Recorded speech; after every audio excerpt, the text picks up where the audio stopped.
Hello guys, this is your friend and we are back with a new fanfic. Which is what if Naruto, son of Kushina, rose as the forgotten heir of House Baratheon? Part 1. And if you enjoy this fanfic then please press the like button and subscribe to my channel for more fanfic like this. And now let's start the fanfic. Many know of the three children of King Robert Baratheon: Joffrey, Myrcella, and Tommen Baratheon. All three royal children of the king and his beautiful queen Cersei of House Lannister. But what many do not know, is there was one child prior to those three being born, and unlike the three mentioned children, this one child was actually Robert's by blood legitimately.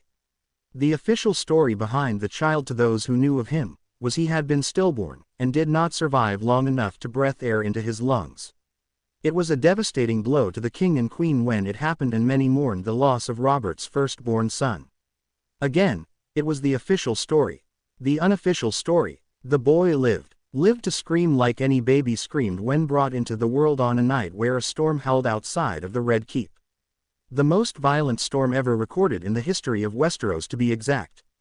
And like any baby once born in the Seven Kingdoms, his father was in the room, inspected him to see his features in the child to confirm it was indeed his own. When King Robert first laid eyes on the child, the king saw the signs of his own features in the form of darker shade of blonde hair, and the intense blue eyes only a true Baratheon of his line could possess. While a bit disappointed his son would not have black hair like himself, Robert had been pleased to know at least the boy would have his eyes and not those green eyes House Lannister was known to possess on their side. Listen to the boy scream out. Ours is fury. Do you hear him, Cersei? There is fury in his scream. Like a warrior taking a sword or hammer to his enemy. My son will be strong. Like his father. A fury like no others. A maelstrom. Yes, that's what I'll name you. In old Valyrian tongue, my grandmother said there was a name for such a person. Naruto. Yes, that is what I will name you, boy. Naruto of House Baratheon. My son, exclaimed Robert happily while laughing. But then something happened. Something that neither Robert, Cersei, the hand of the King Jon Arryn, the handmaidens assisting the queen, or the Grand Maester there to see this event could explain it. The child was screaming even louder, thrashing about to the point where Robert almost dropped him, and had to put the boy on the bed. To the shock of those in the room, the eyes of the child, now named Naruto of House Baratheon, had changed drastically. One eye shifted from blue to red with a strange tomo design, and the other shifted to that of purple with a ripple design. What has happened? Asked Cersei in a weak voice, since she had spent what felt like the longest hours of the night screaming out in pain giving birth to this one child. I don't know. Grand Maester Pycelle, look at his eyes. Why does one look demon red and the other like the eye of a Targaryen? Commanded Robert angrily while the Maester in question gave the boy a once-over. It is hard to say, Your Grace. It is possible that some of the Targaryen features from your grandmother's side of the family has manifested itself in the one eye, and the other is different due to your Baratheon blood clashing with your grandmother's Targaryen ancestry, said Pycelle while carefully examining the boy's eyes. Targaryens. Even now, that dragon mocks me after they have been all killed off. Exclaimed Robert angrily before glaring at the boy sporting an eye similar to the house he hated beyond measure. What do you intend to do, Your Grace? Asked Pycelle while Robert thought long and hard about this in his mind. Robert, don't kill him.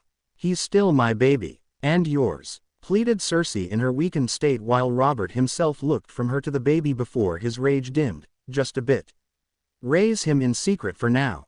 Until I say otherwise. The child is stillborn, replied Robert before he left the room in a huff and let out a scream of rage at this turn of events.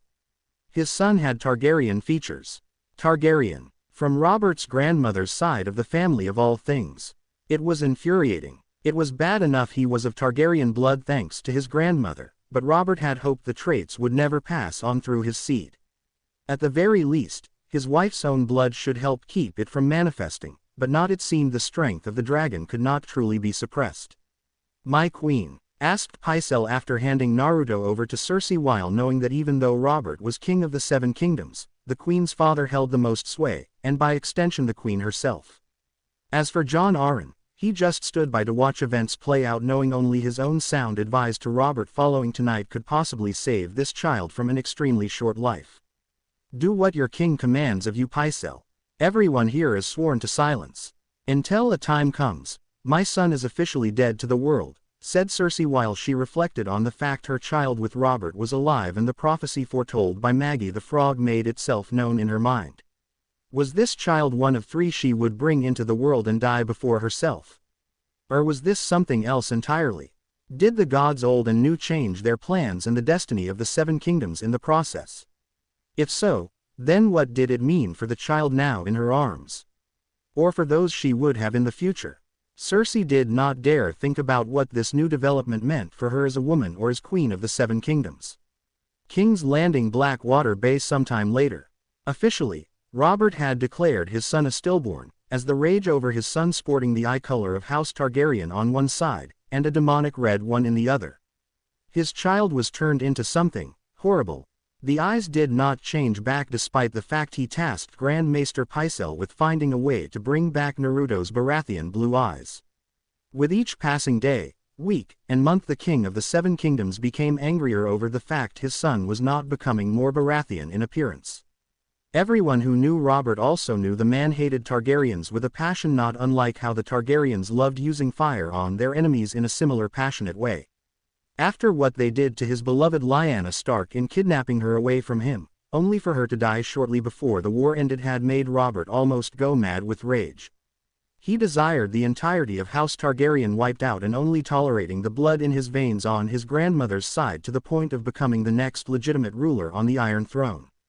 As for Cersei, her own mind had become poisoned with dark thoughts surrounding her son, and the excessive whoring Robert had done since becoming king. As time slowly progressed in raising her son, Cersei started to hate the boy, believing he was the reason, outside of Lyanna Stark's own shadow, that Robert had started being unfaithful to her, and started whores in brothels or wenches in taverns. She didn't even let the child feed from her and had another woman, who was Cersei's personal handmaiden, the only one her husband had yet, do it instead, and left to be elsewhere from her son. When the boy was roughly 4 years old, Robert finally had enough in terms of waiting to see if Naruto would ever become more Baratheon like himself. Cersei had enough in terms of dealing with the boy being a reminder of her marriage slowly showing signs of being loveless. So they both decided in full agreement, a rarity in itself, to do something about this situation they felt would remedy their problems in one shot. They gave Naruto to a handmaiden, the same one in charge of him when he was a baby, also the only one Robert never during that time, and told her to sail for Essos to deal with the boy in her own way. That was Robert's command as king, as he no longer cared in regards to what happened to the brat, and didn't bother to even see the servant off, but Cersei was a different matter entirely. She had other plans for the boy and didn't want the child to return to Westeros anytime soon, much less physically or even mentally whole. Sail to Essos and send him to the masters of Astaper. Have them turn him into one of their Unsullied, commanded Cersei coldly to the woman in front of her.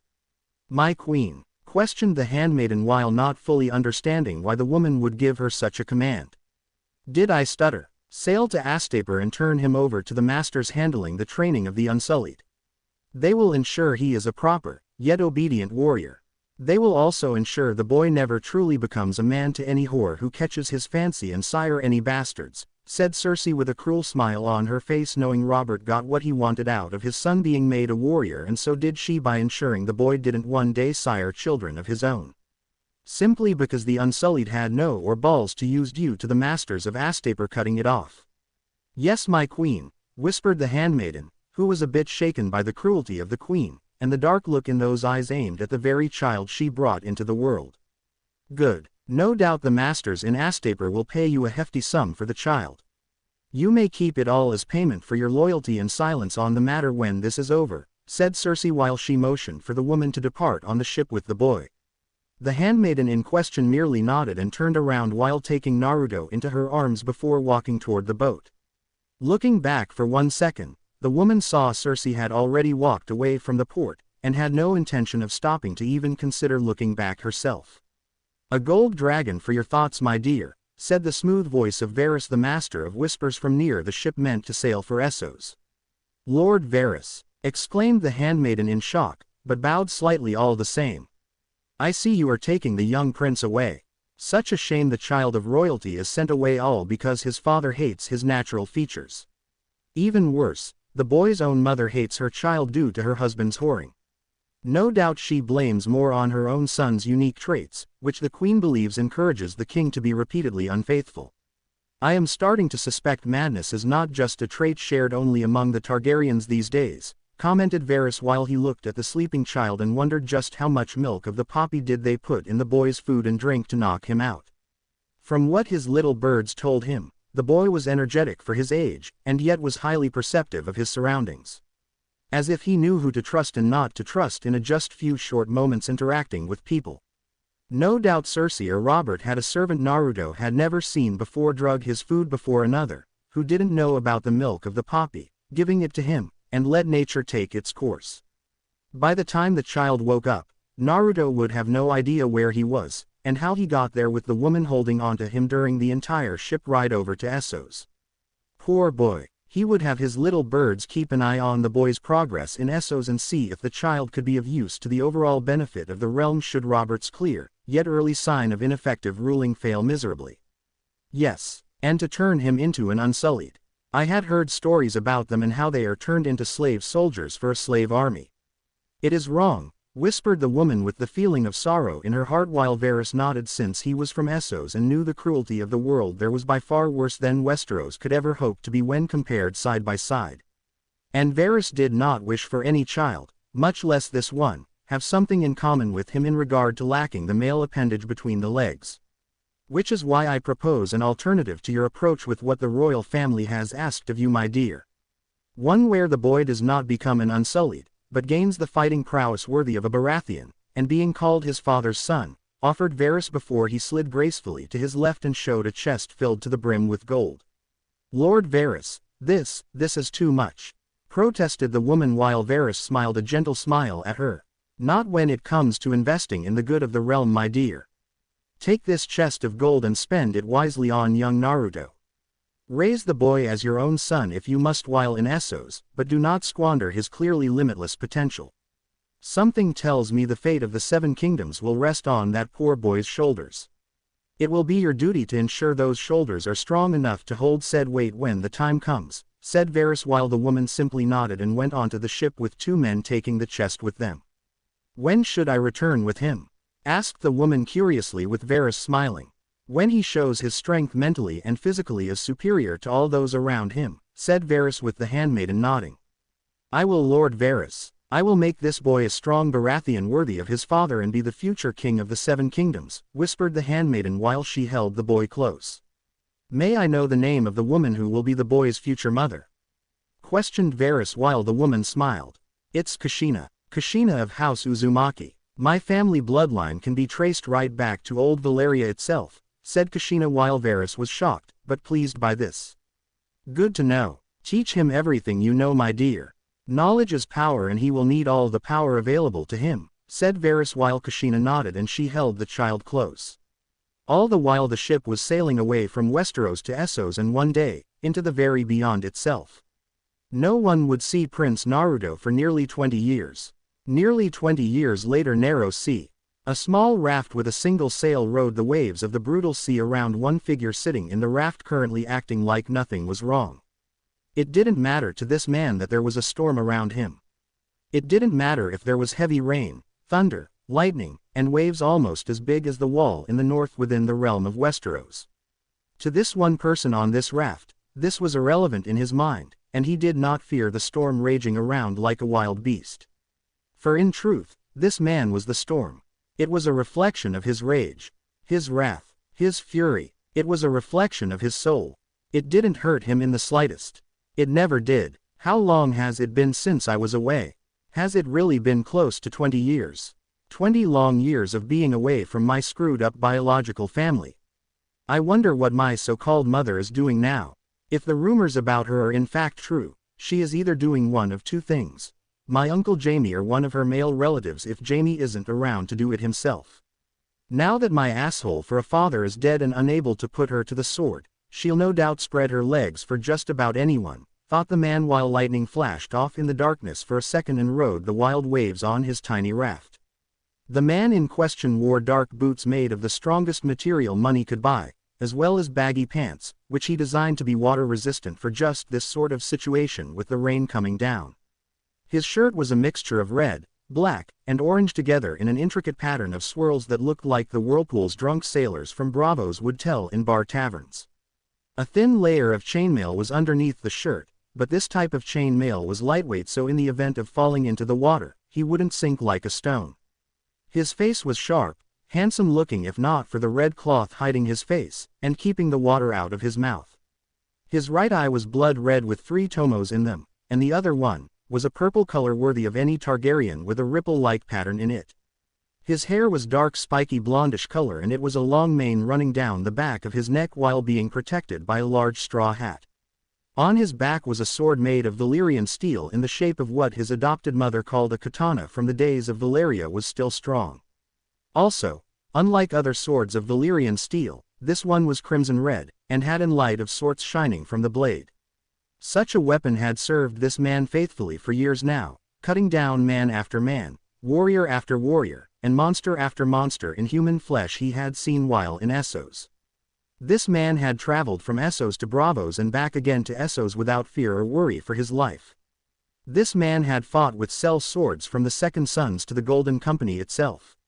This man had been in the fighting pit arenas in the city of Meereen, fought Westeros knights, Bravo Sea swordsmen, and even a few Dothraki horsemen. The man's name, Naruto of House Baratheon, though if he were honest with himself, the man preferred to be Naruto of House Uzumaki since his surrogate mother was more of a mother to him than Cersei ever was in the few short years being around her. His beloved surrogate mother, who died when he was 12 from an illness, one of many at the time running through Essos. It had been a devastating blow to the boy, as she was the mother he always wanted, and denounced his bitch of mother by blood for the woman who wasn't, yet loved him all the same. Kushina had taught him much during his time with her and had been a dedicated student in math, reading, writing, and how the way of the world truly worked instead of the way fairy tale books told it. The world was cruel, dark, and people could be just as cruel and dark from what Kushina had taught him about major events in Westeros. From the Reigns of Castamere incident involving Tywin Lannister crushing 2 houses who rebelled against him to what Gregor Clegane and Armory Lorch did to Elia Martell and her 2 children during the sacking of King's Landing, to name just a few. In fact, in recent years, much of the treachery done throughout Westeros was started by House Lannister, with Tywin Lannister being the source of them. Even the sacking of King's Landing was done through Tywin Lannister by marching his army under the ruse of coming to aid the Mad King for when Robert's army began its assault. Only to turn on the Mad King and began the start of the horrible act that helped make the man feared and influential man throughout the 7 kingdoms. Then there was the Greyjoy Rebellion, which had happened a few years after Naruto was sent away and the Kraken King had been forced to bend the knee to King Robert. At the same time, Balon Greyjoy gave up his only remaining son to House Stark after losing the others during the fighting. It was sometime later that Naruto was later found on the dirty streets of Meereen by a Cell sword, who once served the Golden Company in his younger years, and was in need of making a few gold dragons. The man saw the boy fighting off some questionable people, slavers most likely, and even saw the boy successfully kill one of the greedy fools, who the Cell sword recognized as someone who lost all of his money in the fighting pits just earlier that day. The fools went about seeking to collect some measure of compensation for his losses by targeting someone and chose the young male Baratheon. Not that the sore losers got a chance to enjoy themselves in terms of capturing their prey once Naruto showed off his unorthodox and unpredictable fighting abilities. The Cell sword approached Naruto once the slavers were on the ground bleeding, broken, and most likely dead in the next few hours. After hearing the boy's story, the man offered to train him how to fight, compete in the fighting pits against all comers from all over the world, and become truly a warrior few could match on the battlefield. How could Naruto say no to that? The answer: he couldn't. But that wasn't all. In the time Naruto had been away from Westeros and King's Landing, the boy had begun to have dreams of another time. Another life with other places. Doing things with his own 2 hands and feet he never thought possible in this world growing up. Naruto did not understand it at first, but over time, his highly intellectual mind began to understand, as the gods entered his mind, and told him of the truth about his previous life. They told him everything. His name they put in Robert's mouth, the eyes being given to him as a gift, which Robert mistook for Targaryen blood clashing with his Baratheon blood, and how destiny would be reshaped throughout the world once more now that he was in it. Flashback: some time ago. Where am I? What's going on? asked Naruto to himself while he was looking around in the darkness and briefly wondered if the stranger itself had come for his life. You are here because I wish it mortal, said the dark raspy voice of a malicious entity hovering over the boy. The stranger, whispered Naruto in shock and a hint of fear while the stranger laughed at him. Yes, I am the stranger, though I go by so many other names. Some older one I miss being called. The Death God, the end of all things alive. But in another lifetime in connection to you, I was called, the Shinigami. Said the stranger while Naruto stared up at him and had a sense of recondition around the last name. So you were in fact one of the old gods, surmised Naruto with the Shinigami, or rather the stranger was laughing yet again. Yes, one of the old gods. One of the oldest actually. Death really has no age since it is eternal and never-ending. As to why I am here, child, is because I have need of you in this realm just as many did in another lifetime long before today, said the stranger before he waved his hand and images of Naruto revealed themselves to the boy and the deed done in them. Much to the child's shock, awe, and even a hint of joy knowing about a past life where he did many incredible things. It was quite the legacy. Not that I am complaining or anything, but I didn't think the stranger would need a champion. Why choose me? Surely there are others more honorable and worthy for the task, questioned Naruto with the stranger shaking his head. No. There are none. Not yet. There is another who could be my champion, but I have seen into the future many years from now. Events will play out where the one I could choose to be my champion, as well as the champion of the other gods watching over the world, would arrive too late to take up the mantle. Wickedness, cruelty, betrayal, and other dark things will dig in too deep to be removed by the time it's too late to fight the true darkness that is to come. Normally, I would not be allowed to intervene regardless of my status as one of the more powerful deities among my brethren, but given how events played out, the chaos, and the destruction caused by the late arrival of those needed will be too late. As such, the night you were born, I took your soul from the many in the cycle of reincarnation, and placed it in the stillborn child your parents were meant to have instead of the living breathing offspring you yourself became through me, said the stranger while Naruto's eyes widened. You are the reason my eyes are different, exclaimed Naruto, since he knew his two eyes were special despite knowing his biological parents thought otherwise. Yes, my gifts to you from another time to help in your future quest and the trials to come. You may have also noticed your uncanny ability to sense others and their overall intentions through their emotions. A family trait from your past life I felt would be put to good use. Not to mention the energy that is chakra your past life used, though in this day and age, many would simply call it magic, said the stranger while more images of Naruto's past life showed themselves and one in particular caught his attention. His surrogate mother Kushina was in one of them. Why is my mother in that one? Has she been brought back to life again like you did with me? Asked Naruto with the stranger smiling further. For the most part, yes. Sadly, even I am bound by certain rules. Rules that cannot be broken.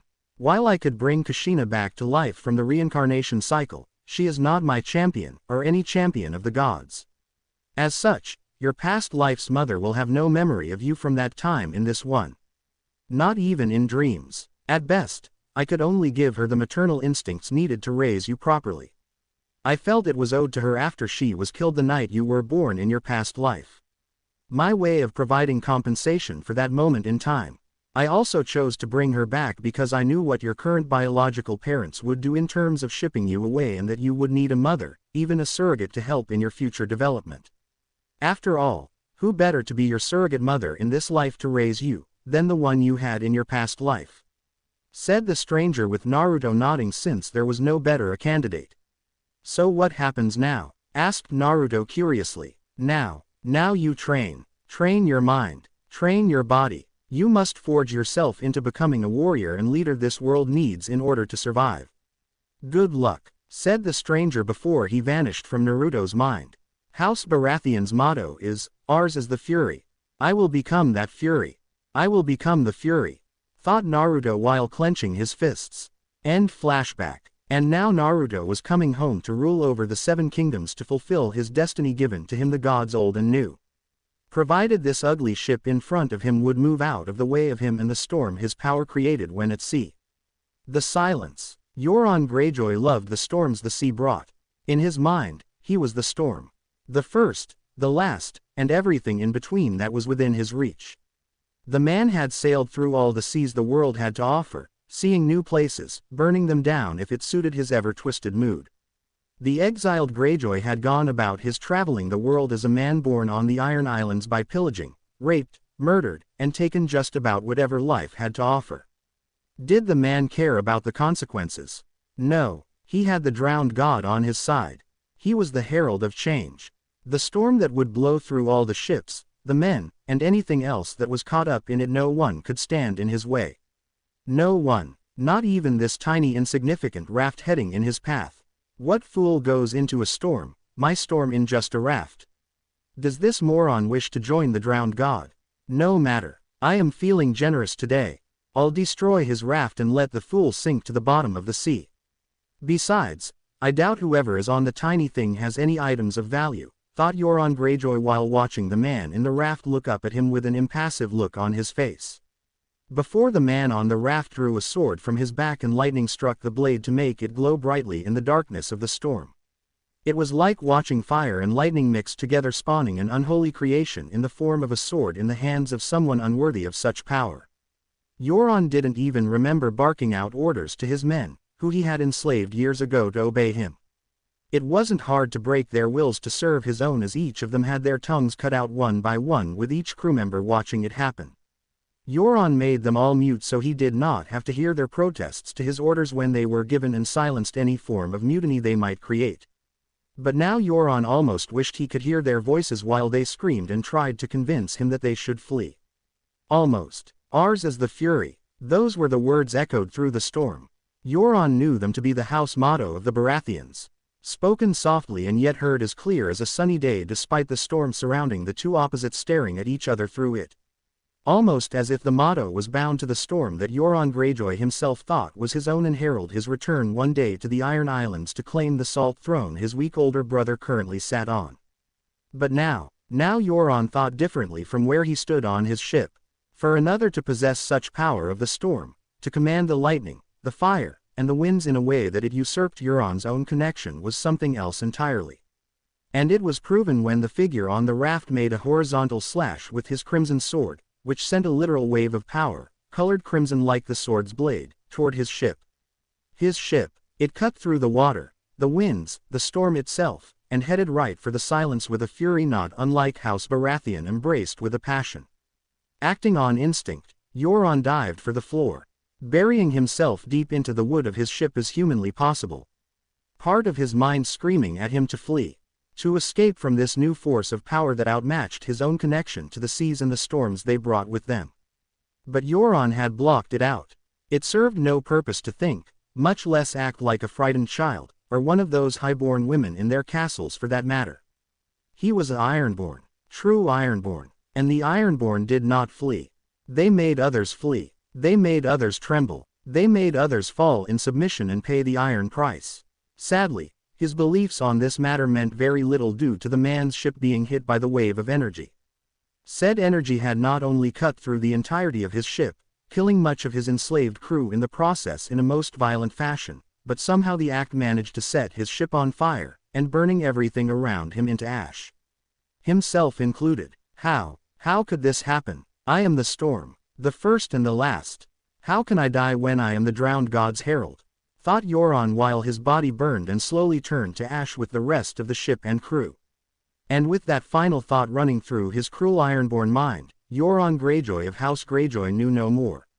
His body not turned to ash became part of the sea and was given to the drowned god along with the rest of his ship and crew. With Naruto smirked at the sight of his handiwork. The destroyed and burning ship in front of him sinking into the deep blue ocean floor was something that needed to be destroyed. His sensory skills, honed after years of training mentally and physically, had allowed him to sense the ship was filled with suffering. Filled with sorrow. Filled with pain. And one figure among all of them filled with hate. The leader, no doubt. The source of the crew's suffering, sorrow, and pain since being a part of the ship. Originally, Naruto thought about taking the ship for his own. Kill the captain, liberate the crew, sail to the nearest port and let them do whatever they wanted in life. But as he dived deeper and sensed the emotions of the crew, Naruto saw the crew was broken by their sadistic captain beyond repair. Sure, he could kill the captain, claim the ship, and its crew for his own. Treat them a hell of a lot better than the one leading them now. But that wouldn't change anything. They were too broken in mind and body to think their new master would be an improvement over the old one. They would still suffer, still live in anguish. The brutality the crew had endured by this hatred-filled individual was too much for them. Death was the only recourse and merciful act Naruto could perform at this point. And as such, the young Baratheon did just that with a single swing of his sword. It was almost a shame no one was around to see him do that. Well, no one alive outside of himself to see him do that. Next stop, King's Landing and the Iron Throne that his sadistic moron for a half-brother bastard by the name of Joffrey was currently sitting on. It was high time to correct the mistakes made and being made at the heart of the Seven Kingdoms. Naruto arrived in Blackwater Bay without incident. Oh, he got a lot of looks from the old man, who was the harbor master when arriving at King's Landing. No doubt due to his own unique transportation being a raft when arriving and stepping out before watching it sink. "Your name?" asked the harbor master while Naruto glanced at him for a second before dropping off a few gold dragons in the man's hands. "My name is Don't of House Exist," remarked Naruto with the harbor master looking at the gold dragons for a second and nodded. "Right, thank you Don't Exist. Carry on," replied the harbor master while Naruto simply smirked and walked toward his intended destination. The Red Keep, the Iron Throne, to his birthright. But first, he had a few days to burn, and decided walk through the city was required for those few days to get a feel of the city itself along with the people living within its walls. Easier said than done given how the stench and the overall decay the city was currently in right now. The stench of horse shit and human shit mixing together to create some really horrible smells that burned his nose. Smells that should never have come into existence, but did thanks to the lack of maintenance the city needed to keep it clean, and the people living in it, healthy. Naruto was surprised a plague had yet to manifest here. Of course, perhaps the place was already filled with so many horrible things, even diseases had standards, and chose not to fester here. To think my father let it get this bad. Joffrey probably is making it even worse from the people openly being vocal against my half-brother, thought Naruto while he was walking through the streets and seeing all sorts of problems in Flea Bottom. Piles of shit and piss on the ground. People lying in alleys starving, dying or begging for food. Their bodies had been ravaged by disease, starvation, dehydration, or all of the above. Not only that, but some desperate women were openly whoring themselves out in public to make just enough money to get by on today alone. No doubt to feed their families and children, if they had any. It sickened Naruto to no end.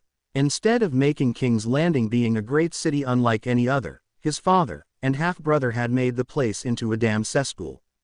To make matters worse, the people were up in arms about Joffrey apparently ordering the death of multiple people, including babies no less.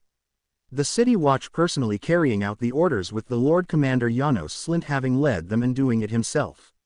Said Lord Commander would soon be found one day later dead, stripped of his armor, inner clothing, and hanging from a building by his own intestinal tract. His cut off, stabbed into his forehead with a knife, and the words, "I am a baby killer," cut right into his chest just below the neck. And while the masses tried to figure out who did it, the young Baratheon was whistling a jaunty tune with a skip in his step. The House of Black and White would be proud of him if they knew he had killed the asshole in broad daylight without anyone even noticing it happen. Naruto of course knew why Joffrey ordered the deaths of so many people since they were all Robert's bastard children. Each of them had a claim to the Iron Throne through the man's whoring bringing about their conception. Apparently, the eldest of the rumored 20 bastards, named Gendry Waters was missing, and a hunt for him had begun throughout the Seven Kingdoms when it was discovered his blacksmith for a master had sold him to the Night's Watch. The young bastard of King Robert was only a few years younger than Naruto himself, but if legitimized by royal decree, Gendry had a claim to the Iron Throne after Naruto himself since Joffrey was younger than both of them. That and Joffrey wasn't even Robert's by blood. Anyone who understood biology in terms of family traits could tell you that if they saw both parents along with the child standing side by side. But the fact remained that Joffrey had begun murdering Robert's bastard children and by blood connection. Naruto's half-siblings. Nearly 20 half-siblings snuffed out simply due to Joffrey secretly fearing competition by those who would easily be better kings or just rulers in general over himself. No doubt their shared mother had something to do with the fear-induced desire to kill all of Robert's illegitimate offspring, and the idea was planted mostly out of spite for her pig of a husband long after his death. Upon entering the Red Keep, Naruto silently made his way to the throne room. No one stopped him, but the man knew the Kingsguard and Lannister soldiers stationed here at Cersei's request command were watching him. Not that it mattered. Naruto could best each and every one of them if needed and not break a sweat in the process. Making his way to the throne room, Naruto clearly heard shouting, screaming, a young girl pleading for her life, and of course Joffrey, being the sadistic asshole word of mouth, told the Baratheon he would be before meeting him. As he silently entered the room, the young Baratheon saw a girl with red hair on the ground, trembling, and pleading with Joffrey to be merciful. How she did nothing to deserve his wrath, even if her traitorous brother was leading a traitorous army from the north down south, and clashing with Lannister forces from the west being led by Tywin Lannister. Moving through the shadows of the crowd, Naruto moved closer to the Iron Throne with calculated precision. Each step forward was a step with a purpose. A silent purpose, but a purpose all the same. This purpose: move into position to stop his idiot half-brother from hurting the girl further with the crossbow sitting comfortably on his lap like a loving pet. Of course Joffrey would see the crossbow as a pet and treat it as such. It could be used to hurt others and torture them slowly with pain if one knew where to aim the arrow. Naruto would even wager the brat secretly had an erection hidden somewhere behind his pants and was hiding it behind the crossbow easily enough because his was so small. I mean, by the gods, the brat was so skinny, so frail, so thin. How can anyone take this brat seriously as a king, or want to serve him, regardless of the oath made when a king is crowned? Even the most loyal of Kingsguard must have had some desire to run their swords through Joffrey's back or front. Hell, his uncle Jaime did it to the previous king, and still the man got to keep his position when many demanded he be sent to the wall. Grandfather Tywin Lannister exerting his influence had something to do with it, no doubt. What is the meaning of this? Demanded one Tyrion Lannister, walking in with his trusty cell sword Bronn by his side along with several members of the City Watch. Interesting. Uncle Tyrion in the flesh. And he was made hand of the king no less. No doubt until grandfather comes here to take over the responsibilities once the war is over or close to it, thought Naruto while moving closer to see how this played out. Someone get the girl something cover herself with, commanded Tyrion, and Sandor Clegane quickly moved to obey. Again, an interesting development. An actual Lannister, who does not have darkness in his heart, or the level of cruelty others possess. No wonder grandfather despises him. Tyrion could be full grown, yet Tywin would still despise him for being more of a Lannister like himself, thought Naruto while his mind stored that in his head for later. What is wrong with you? What kind of boy threatens and hurts an innocent girl? Asked Tyrion while Sansa was slowly able to stand with the hound standing and holding her.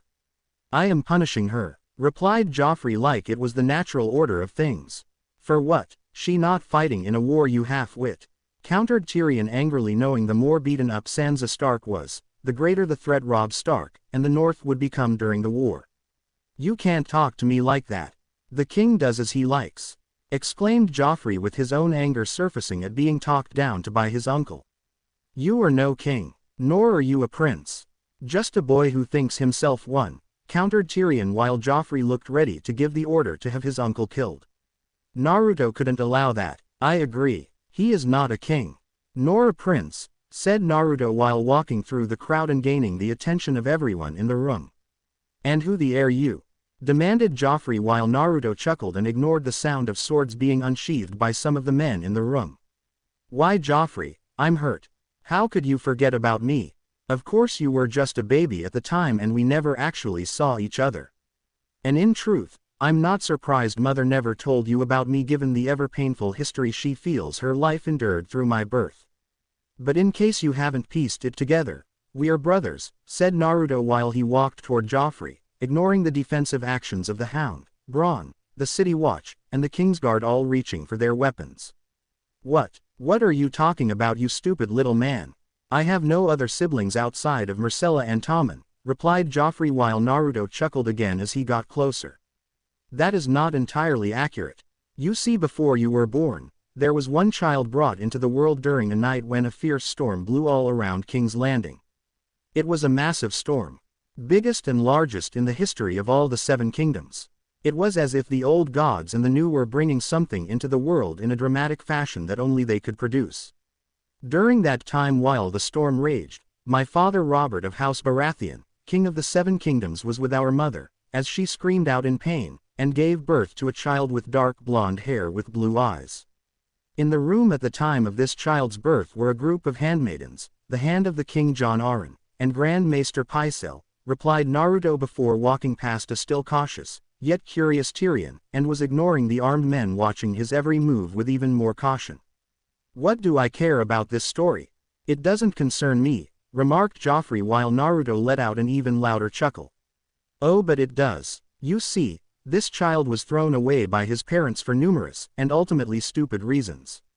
They didn't disown him officially, but the king declared his son to be stillborn so no one would know about the child showing off some Targaryen features from his father's grandmother's side of the family. To that end, he sent his son away to Essos, never intending to see his child again, and went about his future years drinking, hunting, and whoring with countless women. Now, as to how this story pertains to you, my dear brother, it's quite simple. I am that child he discarded so long ago. I am the son of King Robert of House Baratheon. Not only that, dear Joffrey, but between us, I am also the oldest, and by right of succession if not by blood, the Iron Throne is mine to claim. Declared Naruto, with many in the room gasping in shock, awe, and even horror at his declaration.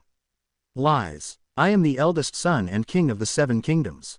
You have no proof to your claim as king, exclaimed Joffrey in a whining tone when he protested his words. No proof. Someone summon our mother. Tell her, the prodigal son she threw away has returned, said Naruto while staring right into Joffrey's eyes. You heard him. Get the queen at once, commanded Tyrion to several members of the city watch when he saw no one move to obey the young supposed Baratheon.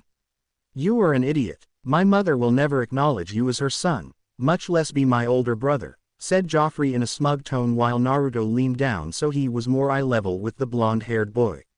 There are other sources outside of my mother who can confirm my story, including the spider himself. Even if Pycelle tries to side with you on this, I know the spider will not.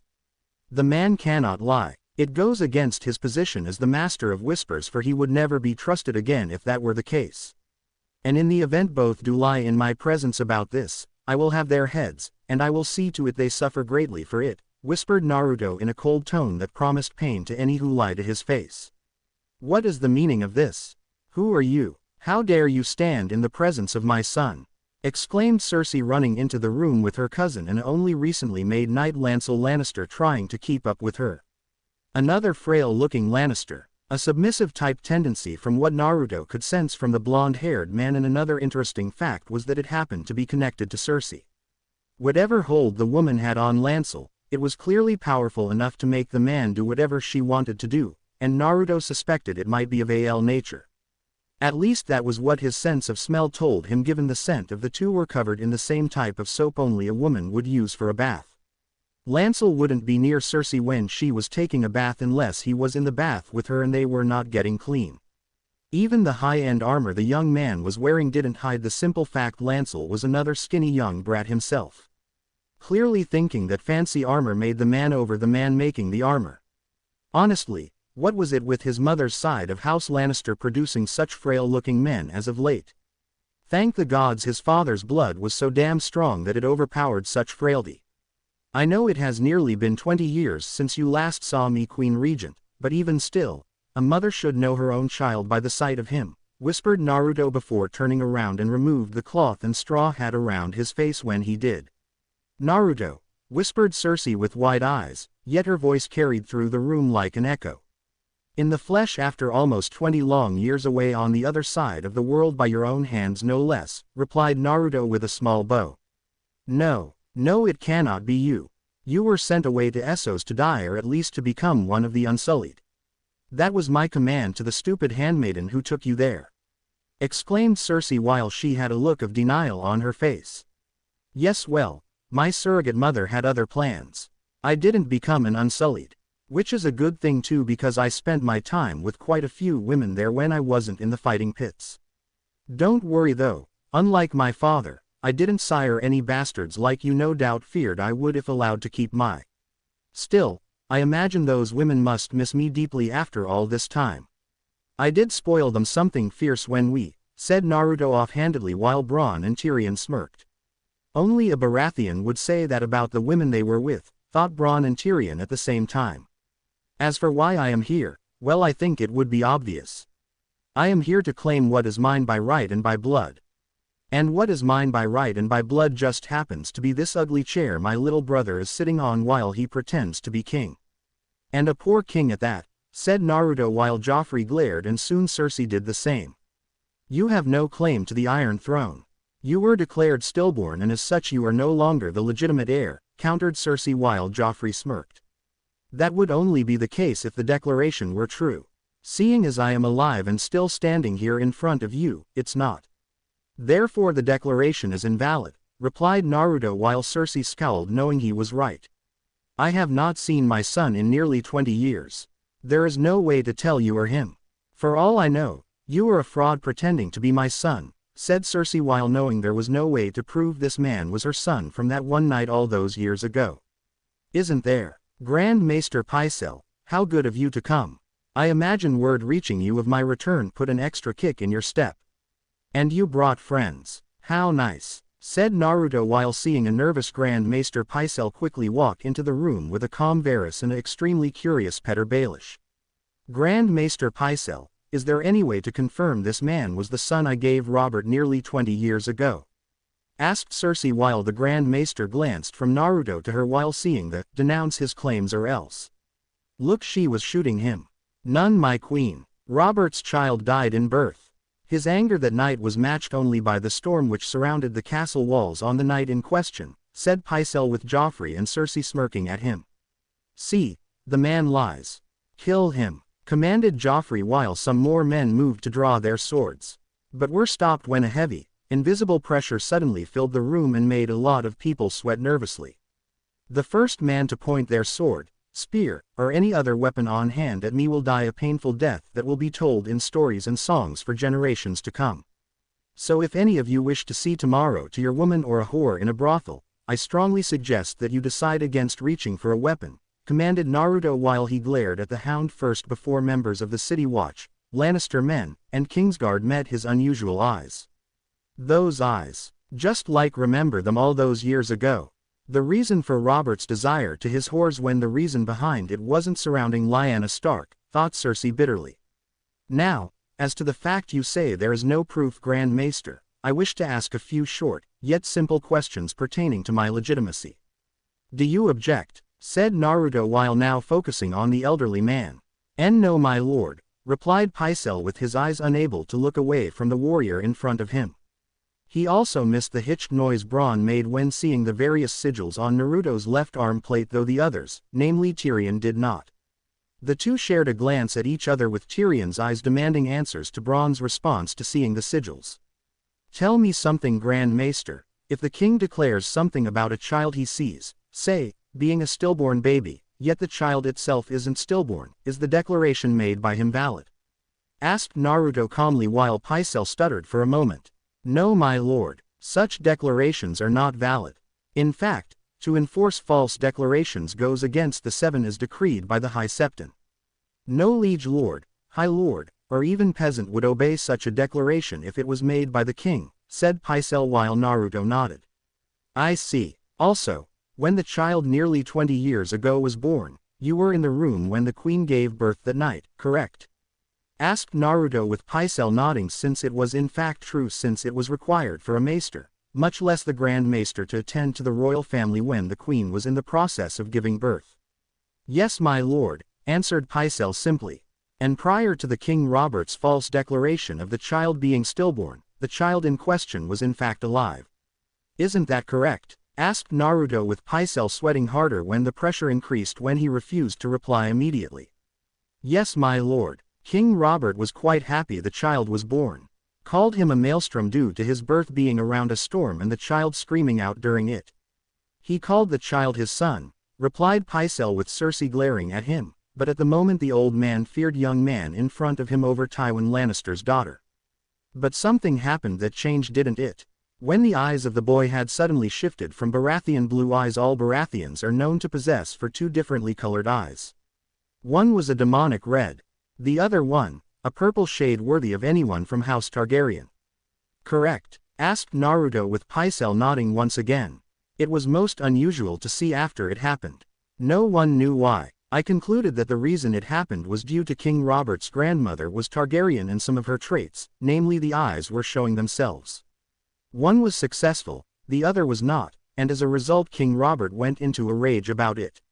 He officially declared the child stillborn, but the boy himself lived in King's Landing for roughly 4 years prior to his departure, said Pycelle with Naruto nodding. And these optical features surrounding the child, can they be duplicated outside of the boy's own bloodline? Asked Naruto with Pycelle shaking his head. No. No, they cannot. Short of the boy becoming a man and having a child with those same optical traits, it is not possible. Only the boy has such unique traits. No one else in all the history of the Seven Kingdoms has two different types of eyes in that fashion or color, said Pycelle with Naruto's smile increasing. So short of me having a child, the chances of someone impersonating Robert's long-lost and presumed dead son are practically non-existent. All due to the unique nature of the boy's eyes being one of a kind. Concluded Naruto with Pycelle nodding and ignoring the death glare from Cersei. That is correct, my lord, replied Pycelle humbly.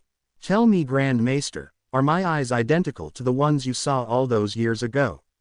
Asked Naruto with Pycelle looking at the eyes in question with fear and felt the intense presence behind those unusual soul-piercing orbs before falling to his knees in despair at the truth looking him right in the face. Forgive me, your grace, I didn't want to lie to you. I am a frail old man who fears for his life at the hands of the Lannisters and their power, pleaded Pycelle with Naruto snarled at him before focusing on the spider watching everything. If anyone else is not convinced, perhaps the spider would care to reveal what he knows about myself. I highly doubt my existence went unnoticed by your little birds.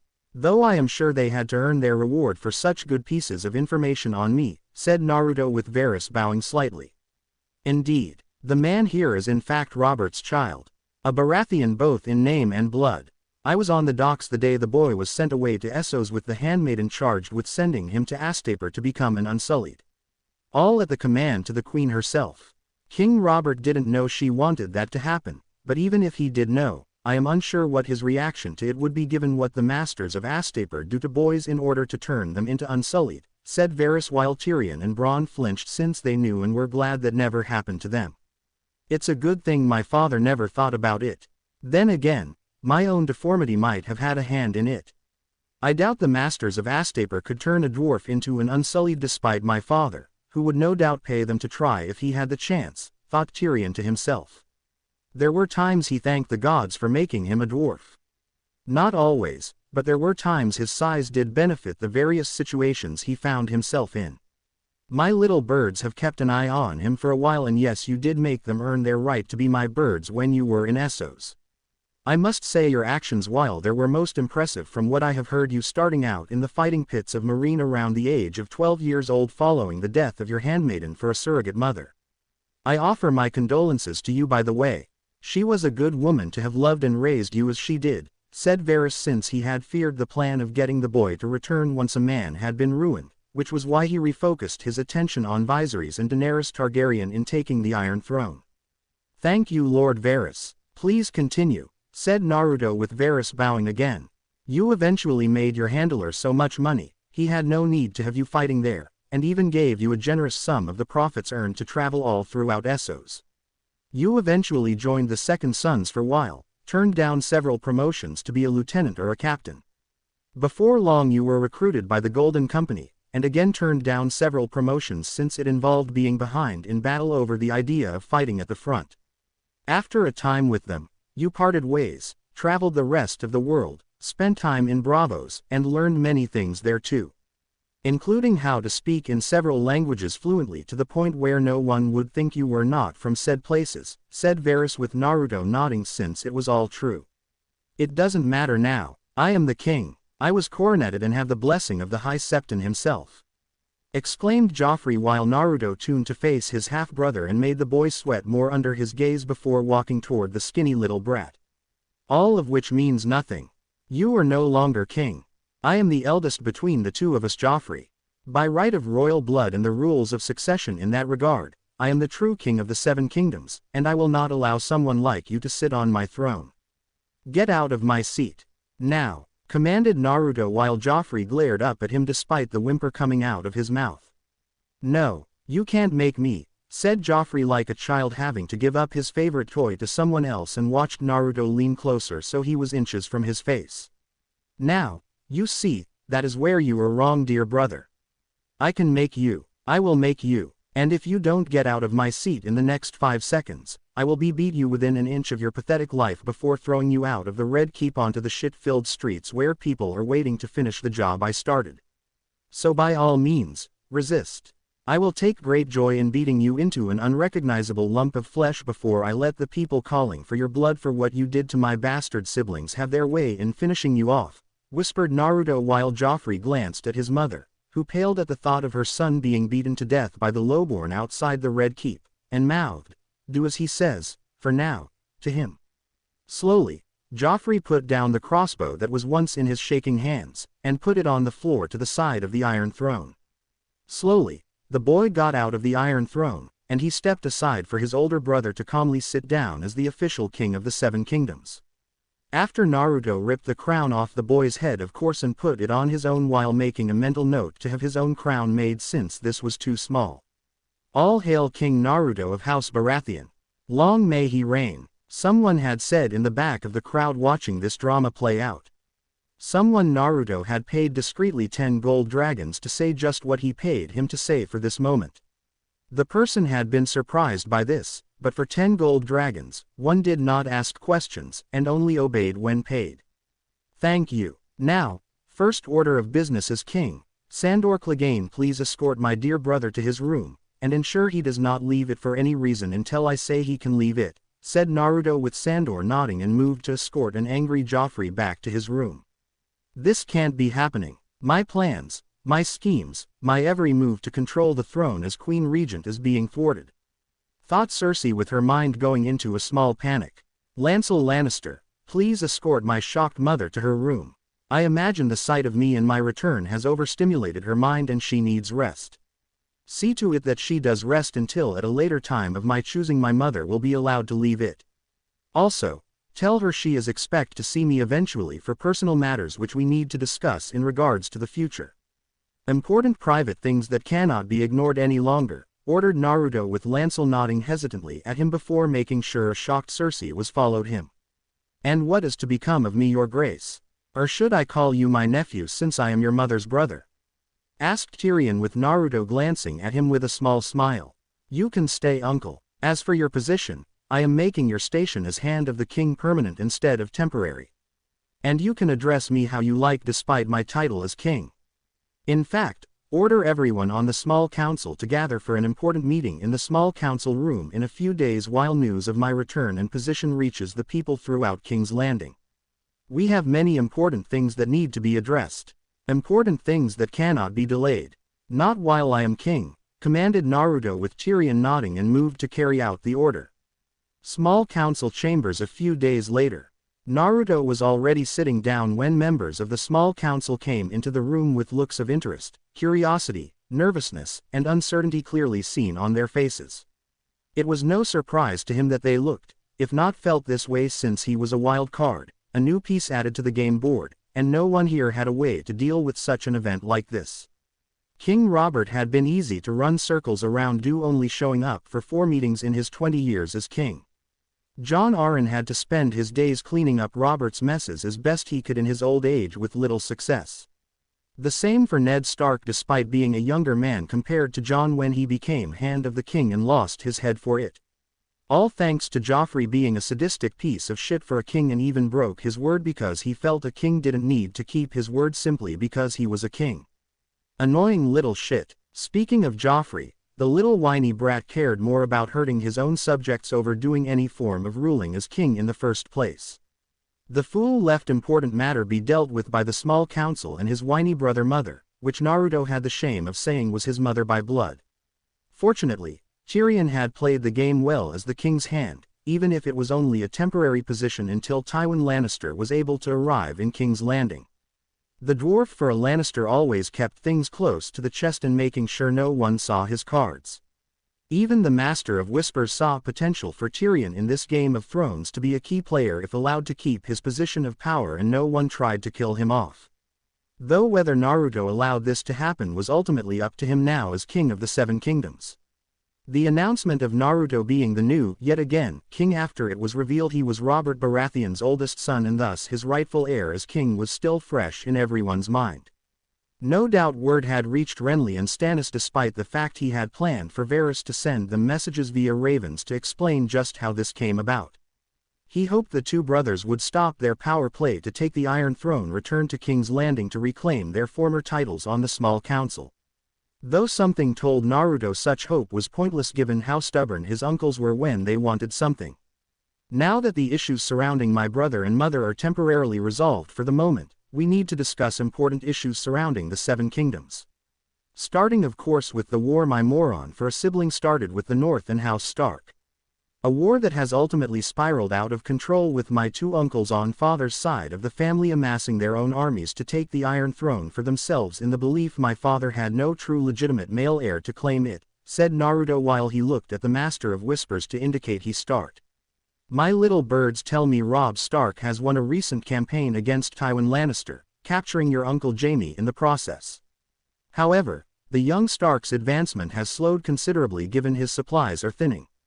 Not surprising given the size of his army and most impressive. Add that Theon Greyjoy is sailing to the Iron Islands to get the Kraken King to aid the wolf in his fight might also have something to do with it, said Varys while Naruto nodding. I see. Lord Stark has the right idea since he would need ships, but he might have chosen the wrong house to seek an alliance to crush the Lannisters with given what I know of the Ironborn. No doubt Balon Greyjoy will see this as a means to attack the North if the Wolf's Den is mostly empty of those who could defend it. What about my uncles, Stannis and Renly? Asked Naruto while focusing on the other threats to King's Landing. Lord Stannis has marched with his army to fight his brother Renly, who has married one Marjorie Tyrell of the Reach, and now has a little over 100,000 men under his command. His army easily outmatches Stannis's own, though I should mention Lord Stannis also has a red woman from Essos on his side to make up of the lack of numbers. From what I was able to learn, she has converted him to the Lord of Light religion Essos practices. Already she has had the statues of the Seven burned and gained quite a few followers around the island of Dragonstone, said Varys with Naruto's eyes narrowing since he was familiar with the religion. Lord of Light, bah, ghastly religion. Stannis has drifted away from the beliefs of his father's father, and all of his Baratheon ancestors. Such a religion has no place here in the Seven Kingdoms, commented Pycelle offhandedly while Naruto closed his side.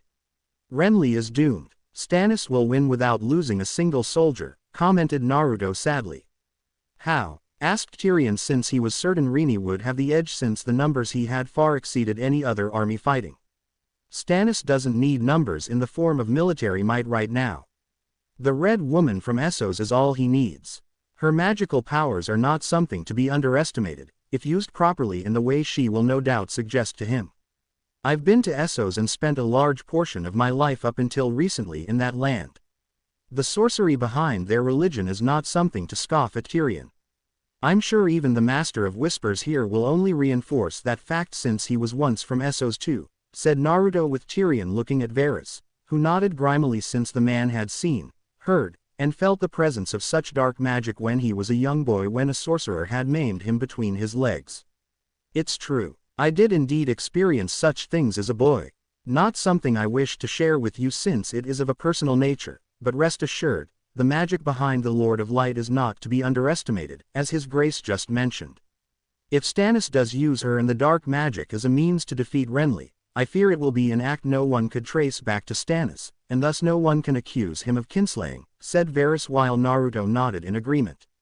If I know my uncle Stannis as well as I think I do, given his own military nature from the stories I have heard in passing about him, the man will no doubt target the one person he knows, who can keep the massive army together. My uncle will target the weak point in all of this, which is Renly himself. Without Renly, the Tyrells will back out of this war while trying to figure out what to do next. Uncle Stannis will take all the bannermen, who once pledged themselves to Renly, and march on King's Landing to secure his right as the next king.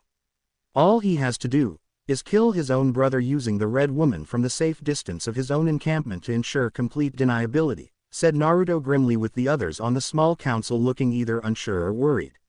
And what makes you think he will do such a deplorable act, your grace? Asked Pycelle while seeing Naruto's eyes narrowing. Because it is the only option Stannis has open to him.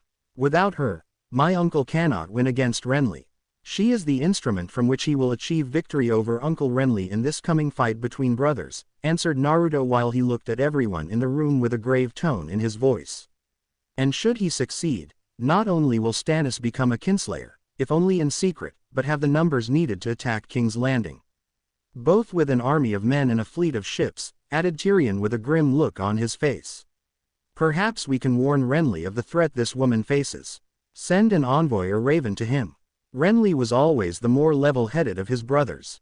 And with King Naruto now sitting on the Iron Throne, he might lend his army to defend King's Landing from outside threats, offered Pycelle while he saw Lord Baelish smirking. I can depart right away. I believe Catelyn Stark is also on her way to meet Renly to form an alliance with him and her son against the Lannisters. Since I have a respectable history with both of them, I'm sure I can convince each side to fight for our cause so long as it's against Tywin Lannister's army. No offense to the temporary hand of the king, offered Petyr Baelish with a smile on his face. None taken, commented Tyrion, since he didn't like his father either at times. No, replied Naruto coldly. No, asked Petyr with his smile leaving him. You will not be leaving King's Landing for the foreseeable future, Lord Baelish. I forbid it, commanded Naruto coldly suddenly while he leaned back in his chair and his right hand was tapping on the wood of the table. Not to challenge your decision, your grace, but, why not? Asked Petyr while thinking of ways to convince the new king to let him head to Renly's camp to intercept Catelyn and use these events to his advantage.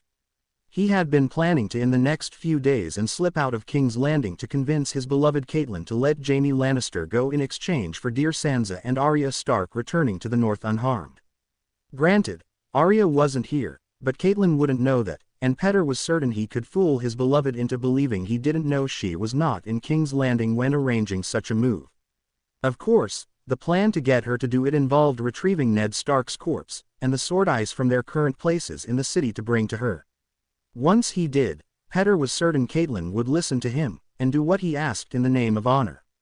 Granted, it would upset many of the lords from the north, and damage the impressive momentum Robb Stark had acquired since leading his men into battle against Tywin Lannister. The Kingslayer in Robb's possession made for a very valuable bargaining chip, and the young Stark knew this.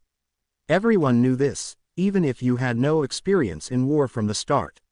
And to have the young wolf's own mother betray in secret to giving up the Kingslayer would deliver a devastating blow to the wolf's morale. But it was an expected reaction to such a move, and it was what Petyr wanted to happen. If successful in his plan, Petyr knew the war between House Stark and House Lannister would continue on, with the North going more on the defensive while the Lannister forces would go more on the offensive once word reached them of Jaime being freed.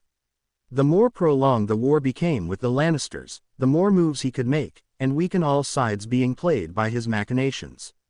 Now if he could only convince the new king to let him leave King's Landing. Perhaps with a whore or two would suffice. It worked for Robert. Like father like son. Why should I trust you to do anything, Lord Baelish? Why should I trust the man who betrayed Lord Stark and the late hand of the king? Asked Naruto with an angry tone in his voice. Lord Stark was a fool. An honorable fool, but a fool nonetheless. I never side with fools, your grace. Surely a man of your expertise when it comes to thinking strategically would understand siding with fools is not wise, offered Petyr while Naruto kept a stone-cold visage on his face. Ned Stark was hardly a fool.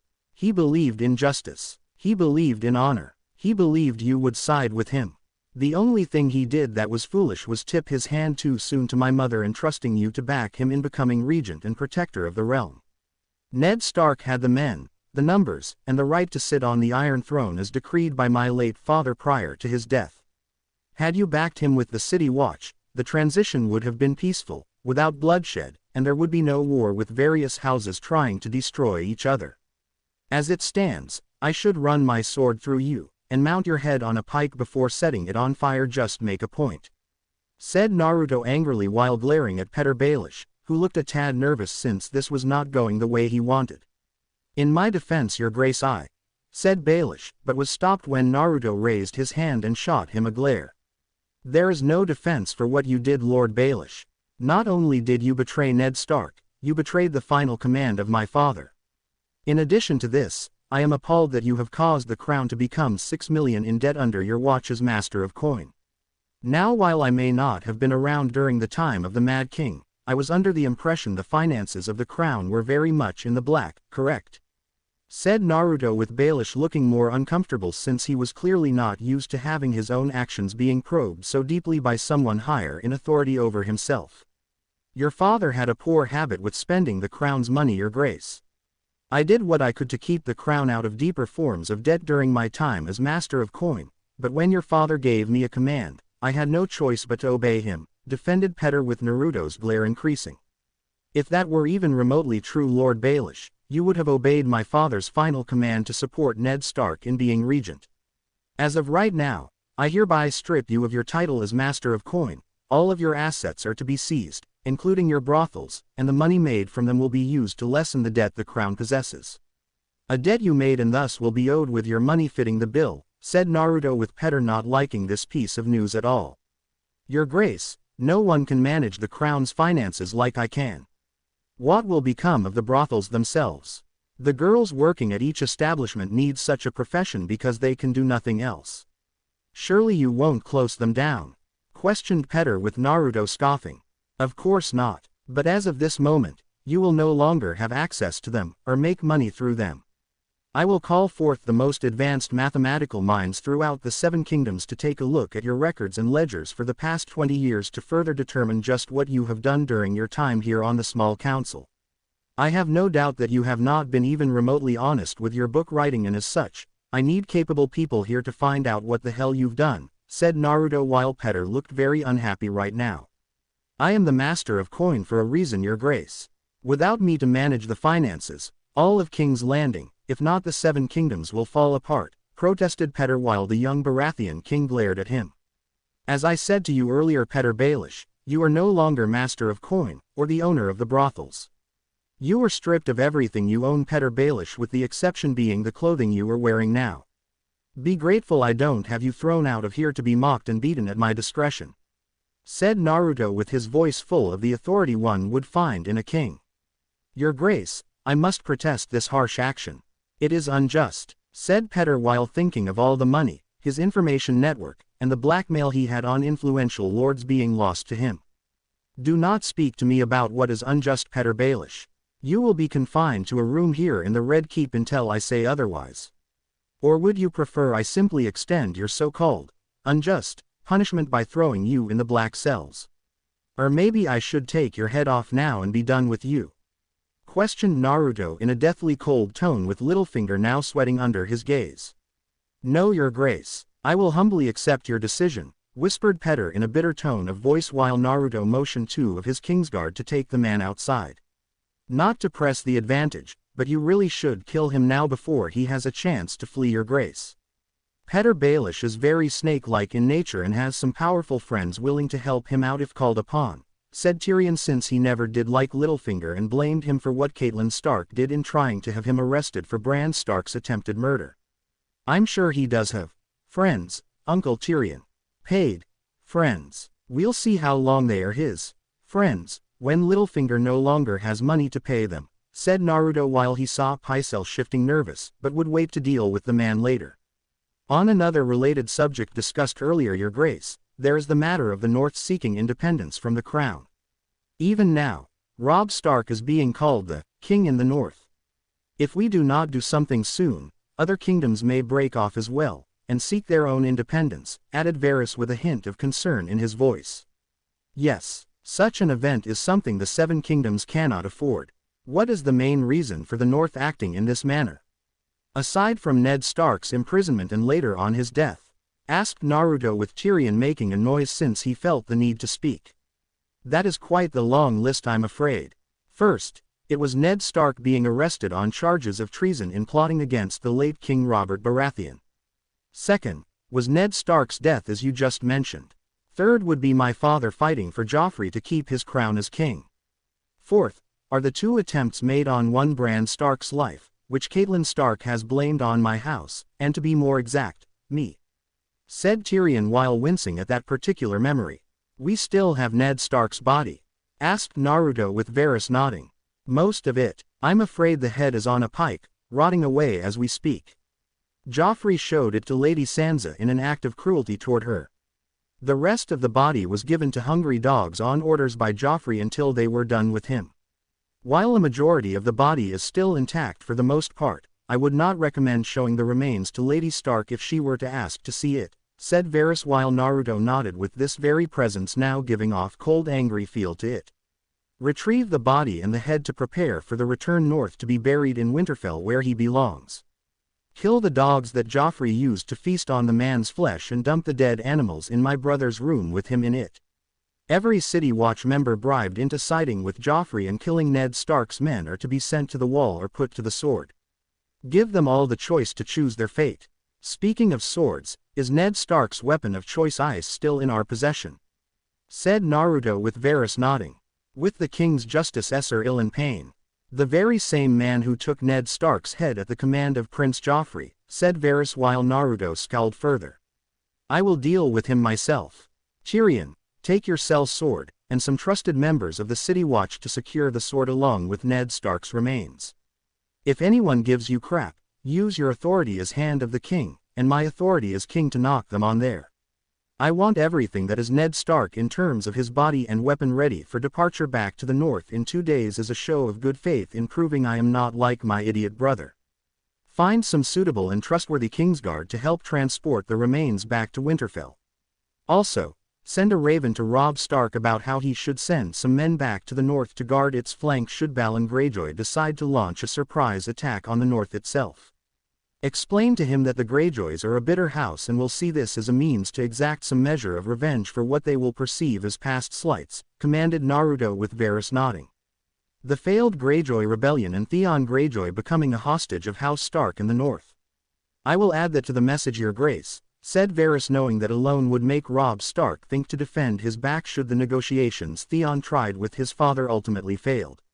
There is also the issue surrounding the rumors about Joffrey, Myrcella, and Tommen not being the late King Robert's children. Ned Stark apparently told Stannis about this in a message sent by Raven before his death, and Stannis has decided to share the news with all of the 7 kingdoms, said Tyrion while mentioning the last one offhandedly to the others. Lies. Joffrey is every bit of royalty as King Robert was in life, protested Pycelle while Naruto directed some killer intent at the once again nervous old man. Grand Maester, do you take anyone in this room for a fool?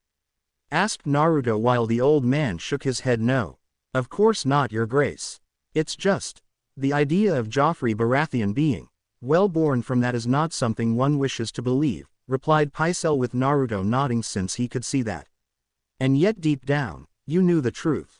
Which is why, you conspired with Littlefinger, Cersei, and Jaime Lannister to ensure Jon Arryn died.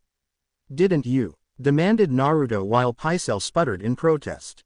I did no such thing, Your Grace. I am innocent of any wrong, said Pycelle, but was interrupted by Naruto slamming his fist on the table to the shock of the other 2 in the room since the act caused the room to shake violently like it had been hit by a storm. Do not lie to me, Pycelle.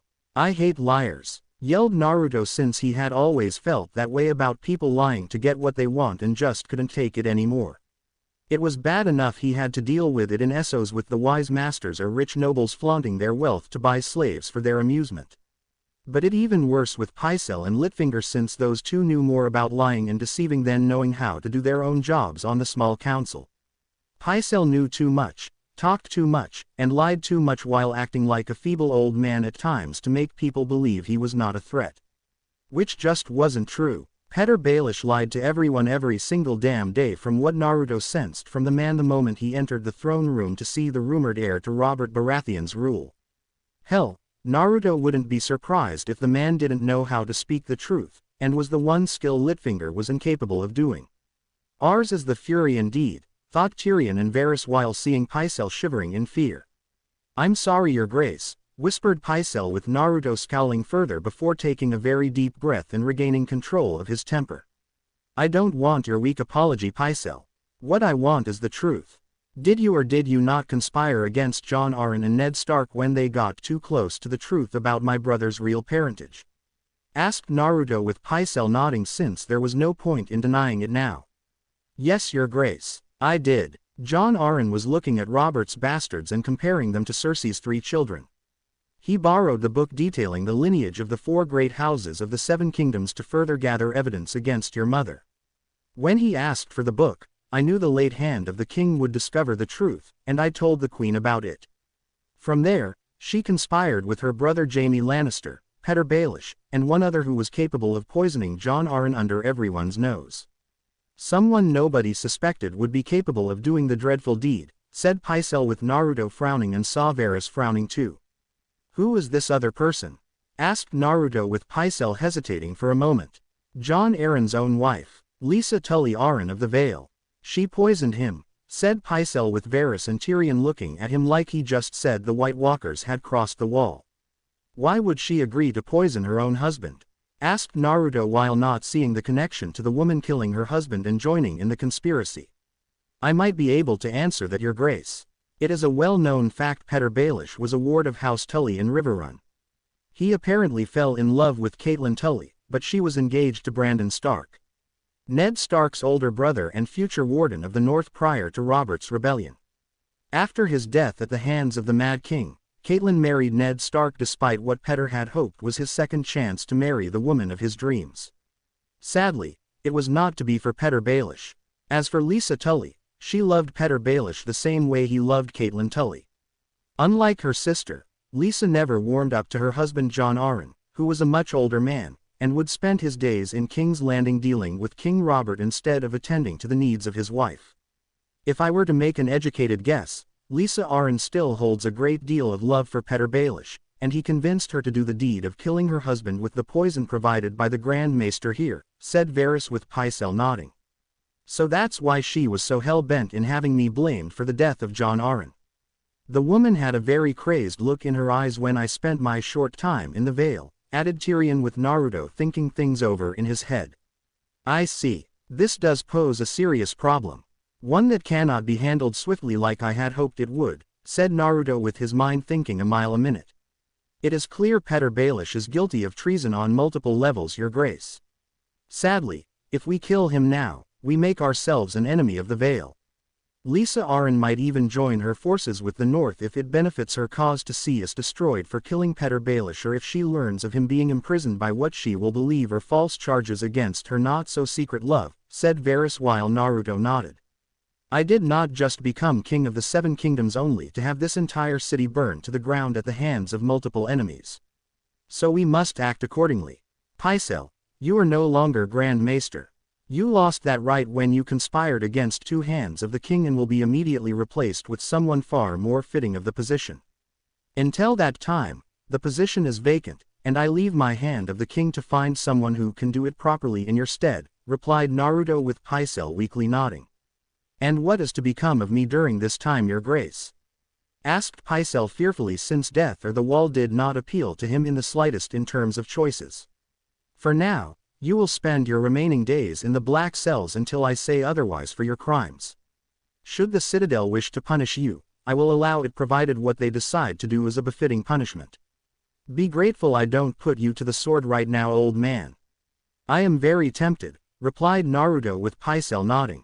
Thank you for this mercy, Your Grace, whispered Pycelle with Naruto nodding before summoning more men to come into the room and take the former Grand Maester away.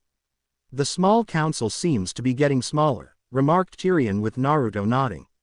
Sadly, it's not something I wished to happen shortly after becoming king. But given how things have been prior to my arrival, it cannot be helped in the slightest. Varys, send a raven to the Citadel immediately. Let them know what Pycelle has done in violation of their laws and request that a new maester be immediately appointed as Grand Maester of King's Landing. Also, send a raven to both Stannis and Renly about me being the late King Robert's firstborn son. Make sure they understand there is no disputing the facts surrounding my claims and that my father even called me his son upon my birth. List in the message all the names of those who were witnesses to the event, including John Arryn. His name alone holds weight to my claim, even if his death lightens it. At the very least, I can hopefully get both men to stop fighting for the Iron Throne, and fight for me instead against the Lannisters.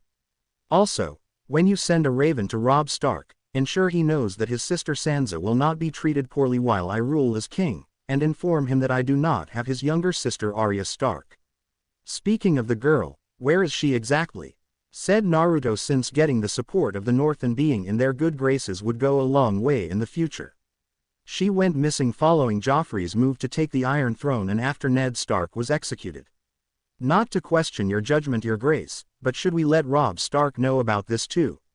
Asked Varys while Tyrion looked nervous since both girls were the leverage over House Stark if it was believed House Lannister had the two female Starks in their possession. While Tyrion believed letting Robb Stark know about Sansa being safe in the hands of the new and rightful king, he had misgiving about revealing Arya being lost to them. Yes, inform him I will announce Ned Stark's so-called confession was invalid on its face and he was pressured into confessing, with a sword poised to come down on his poor daughter's neck. Any man who loves his child, much less his daughter, would have done the same thing in Ned Stark's place. Inform Robb Stark that I will be ordering the City Watch and the Kingsguard not corrupted by my mother to find Arya in the city, despite the fact I suspect the girl may have already escaped King's Landing and is trying to get back home to Winterfell. Let him know I will return Sansa to him once I am certain that safe passage can be made available to her, and the same can be said about Arya if the girl is found. I have been told many times that my father had a great deal of respect for Ned Stark and the bond the two had was unmatched. Loyalty to one another in times of crisis and supporting each other when asked for it without question. I will continue that tradition with myself and Robb Stark in the hopes we can keep such bonds alive for the future and the preservation of the Seven Kingdoms, said Naruto while Varys' smile increased and knew this man would be a great benefit to the realm. I will carry out the order immediately, your grace, replied Varys humbly. Please do it now, Varys.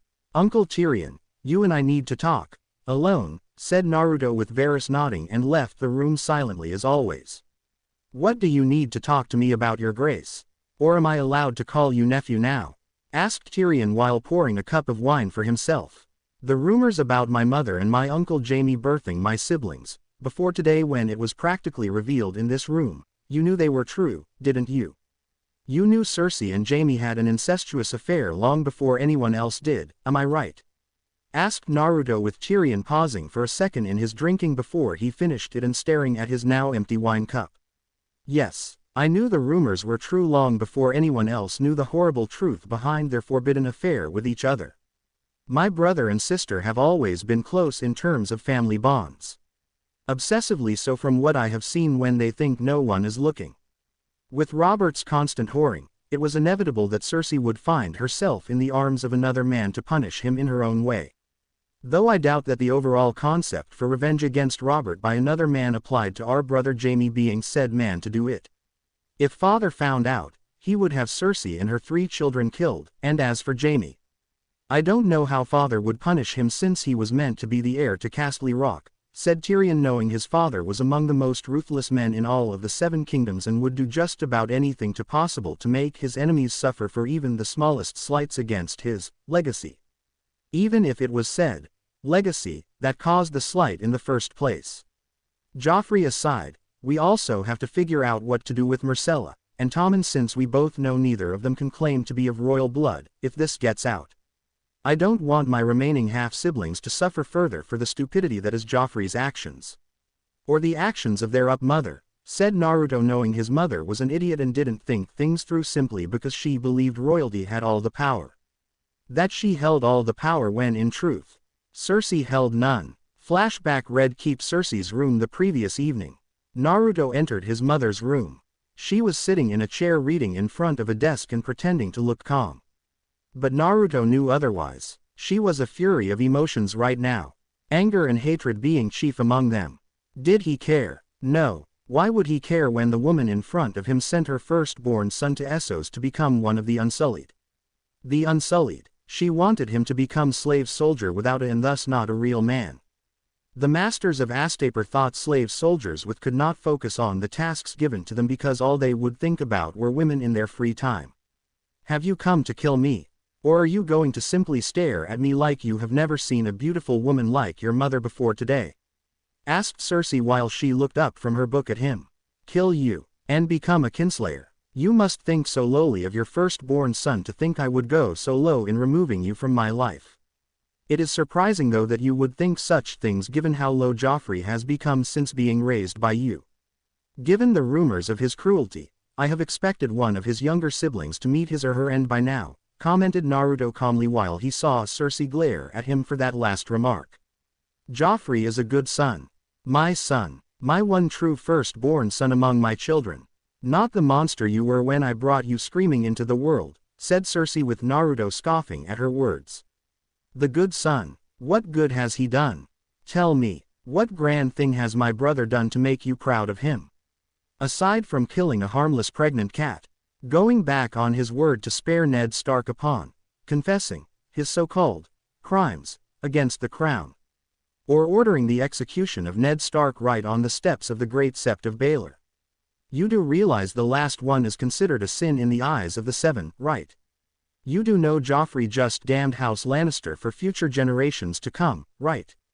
Asked Naruto while Cersei glared at him and stood up from her seat. I don't have to justify his actions to you, monster. Your very presence is revolting to me and I won't stand for it, said Cersei angrily while she walked toward him. Really, I could say the same about you. Though between the two of us, who is the more disgusting? The man with mismatched eyes, who was only guilty of having strong family traits, resulting from multiple houses marrying into each other several generations ago.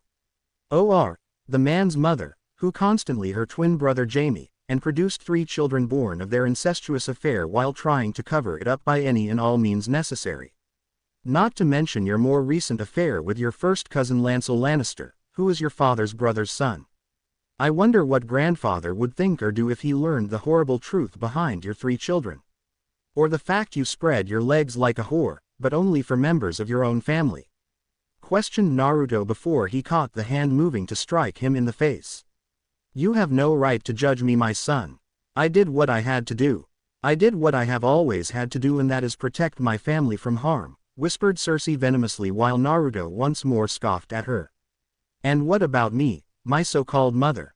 I am family too. You brought me into this world all those years ago. You screamed and cried out as I did shortly before I was born. Yet you cast me aside simply because my father chose to whores and wenches over you. You blamed me for his whoring because of my deformity, as you called it when I was younger. You blamed Lyanna Stark too simply because father loved her even after she died and you couldn't get out of a dead woman's shadow long after she was buried in the ground. Remarked Naruto before shoving his mother back. What happened to the handmaiden I entrusted with your demise and suffering? Is she still alive, or is she dead? Asked Cersei while watching her son carefully. She died when I was 12 years old. From an illness no less. Still, the time I spent with her were among my more happier moments. She was more of a mother to me during my first week following my exile than you were for the first 4 years of my birth. I don't even acknowledge you as my mother.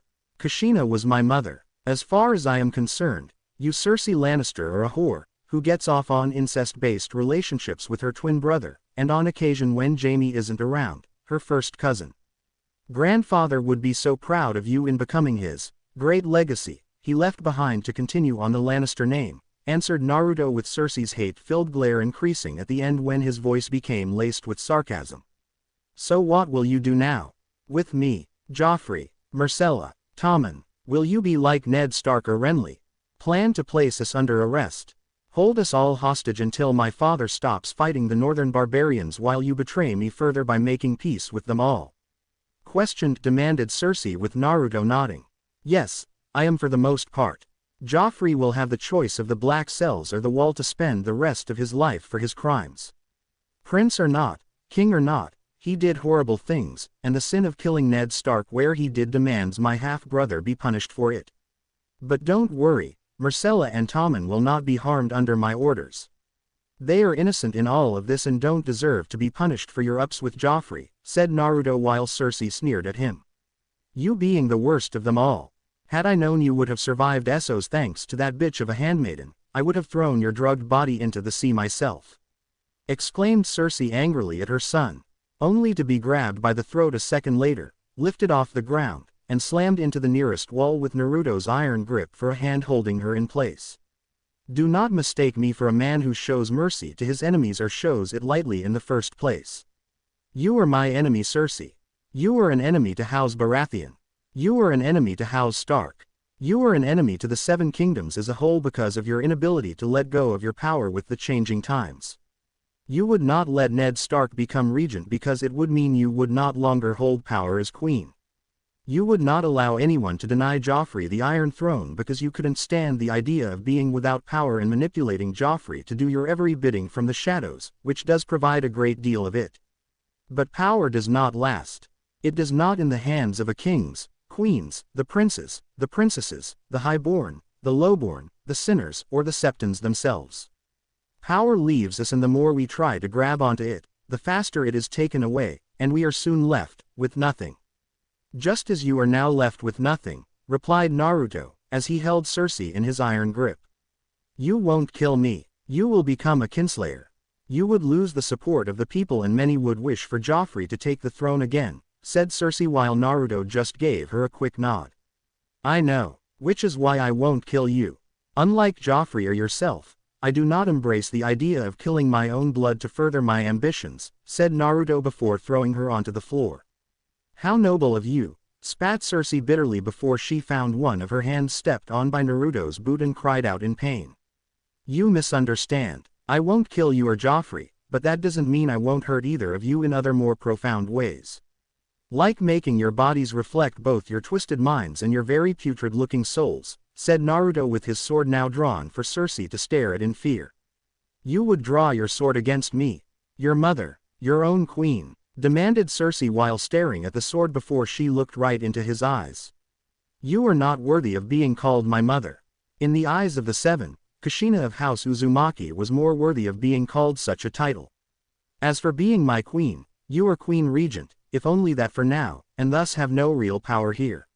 Your title is hollow. Your power from said title is hollow, just like your bitter heart beating in your chest while you think up some scheme to subvert some measure of control over me, said Naruto with Cersei crying out in pain from his boot putting pressure on her hand. You are a monster, a demon. I will have your head on a pike for this. My father will not allow you to get away with this. Even if you are of his blood through me. A Lannister always pays their debts, exclaimed Cersei through the pain of her hand being crushed. Your father, my grandfather will do nothing to me Cersei. Nor will you have him try to do anything to me. Why? Because if you do, I will reveal every sin you have ever done in life all the way up until now. From your brother to having 3 of his children and passing them off as Robert's own. Not to mention Lancel from the scent of your choice of soap I smelled on him that is now on you. In fact, if I had more evidence, I would charge both you and Lancel with conspiracy to kill my father. I could reveal so much about you that no one in the Seven Kingdoms would come to your aid if you were thrown in the black cells. Not for all the gold in Castle Rock. If you challenge me on this Cersei, you will lose. You will die. Mother or not, queen or not, do we understand one another? Whispered Naruto in a deathly while Cersei grit her teeth. You, exclaimed Cersei, but cried out again when Naruto pressed his foot down even harder on the woman's hand to the point of nearly breaking it. Do we understand one another? Naruto asked again while his cold look intensified to further enforce he was in no mood for her defiance. For now, answered Cersei with a bitterness in her tone. Good. Just remember this my so-called mother. Never start a war you cannot win or you are guaranteed to lose. And before you say anything further, this applies to the Game of Thrones too, said Naruto before walking out of the room and leaving his mother to stew in her anger the rest of the night. End flashback. Myrcella and Tommen are innocent as one can hope to be with children. Not a single evil act between them, thank the gods. It seems they flipped a coin for both and it came out good for their minds not being plagued by madness. I was actually thinking up a plan to protect Myrcella from this war before you first arrived and made your presence known in the throne room, said Tyrion with Naruto looking a bit intrigued. What do you propose? Asked Naruto with Tyrion grinning. I plan to put Myrcella in an arranged marriage with Prince Doran Myrtel's son and heir Trystane Martell in Dorne. I have been speaking to Prince Doran through messages sent by ravens and seeking to end the bad blood between our houses. What better way to protect Myrcella and heal the wounds of the past at the same time? Replied Tyrion with Naruto nodding since it was a sound plan. The older brother of the Red Viper. I actually met Prince Oberyn in Essos in the fighting pits a few years ago. Good fighter. Very passionate on multiple levels. Does either Prince Doran or Oberyn believe the rumors about Myrcella's own questionable parentage? Did they even know about it or care? Asked Naruto curiously since he suspected the younger prince was more open-minded given his was to both genders. Dorne is a very open kingdom when it comes to having lovers and birthing bastards of all shapes and sizes. Also, Prince Doran has assured me Myrcella would not be harmed in any way despite her being a Lannister. In his last message he said, and I quote, "We do not hurt little girls in Dorne," after I expressed my worry for her overall safety. Given the bad blood between our houses, it was understandable, said Tyrion with Naruto nodding. Yes, Prince Oberyn was angry at me when he found out who my father and mother really are when I revealed it to him during our last time slugging it out in the fighting pits. My father was wrong to let the Mountain get away with what he did to Elia Martell and her children on Tywin Lannister's orders. Something I plan to correct in the near future to bring Dorne further into the fold of doing future business with King's Landing once again, said Naruto while Tyrion nodded since he killing children was a very big sin no matter if you were royal blood or not. What about Tommen? He's a good lad, naive to the ways of the world, but honest all the same, questioned Tyrion while Naruto thought things over in his mind. We can't have both go to Dorne. For now, Tommen will just have to stay here in King's Landing with me until a suitable solution reveals itself to me. Not to mention there is the issue with Joffrey and how to punish him for his many crimes. The wall comes to mind, remarked Naruto with his eyes narrowing while thinking about how to deal with the little shit without resorting to kinslaying. And my father, your grandfather, he won't take this lying down, nephew. This will be considered a major affront to him on multiple levels. Even if you are his grandson, said Tyrion with Naruto smirking. Personally, I don't care what the old lion thinks at the moment. I am still his grandson above all things and now the king of the Seven Kingdoms. If Tywin Lannister feels I am inadequate as a king, he can come here alone without his army, and see what I changed for the better here in this city when this stupid war is over. Provided no one kills him at the end, said Naruto calmly while his uncle nodded. Your Grace, let me through. I bring horrible news, exclaimed a member of the Kingsguard running into the room panting heavily. What terrible news? Asked Naruto with the man breathing and catching his breath. It's your mother and Queen Regent, your Grace. She has fled King's Landing with Prince Joffrey with the aid of her cousin Lancel Lannister and the other armed men from House Lannister. They attacked the Hound and wounded him after he killed a large number of them during the escape and have fled west to Castle Rock on horseback, said the Kingsguard while Naruto and Tyrion frowned. What about Myrcella and Tommen? Asked Tyrion knowing Cersei would seek to get them too. They were unable to get Princess Myrcella or Prince Tommen from their room's Lord Hand. It would seem the Queen Regent only had enough time to grab one of her 3 children and chose Joffrey, answered the Kingsguard while Naruto sighed at how things went sideways on him. And so it begins. Time to see if I can be a man remotely worthy of being called a king in this time of great crisis, said Naruto to himself while hoping he could do everything possible to protect the people of King's Landing. Because if he didn't, everyone in the city, if not the 7 kingdoms, was seriously and totally